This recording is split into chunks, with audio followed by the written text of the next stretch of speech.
Rockford's historic era steps into a new era. The former Chick House Hotel stood empty for decades. City leaders and developers launch a project that promises new life in the heart of downtown. WIFR's Miriam Niesmeyer talks with city leaders about what this project means for the community.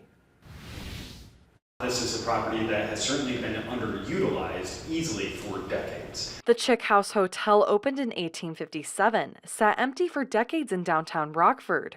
Urban Equity Properties will convert the building into 18 luxury loft apartments and 3 ground floor retail spaces, including a restaurant. So we're kind of marrying old and new at the same time, and it really ends up being a great finished product. Once finished, it will be renamed the Chick House Flats. City leaders believe the $14 million project will help boost foot traffic, attract new businesses, and give downtown a major economic lift. From the residents who are able to find new housing, to the 3 business owners who will be able to move in potentially to their first ever space, to really building off economic development and a major economic development driver in our downtown, which is the BMO Center.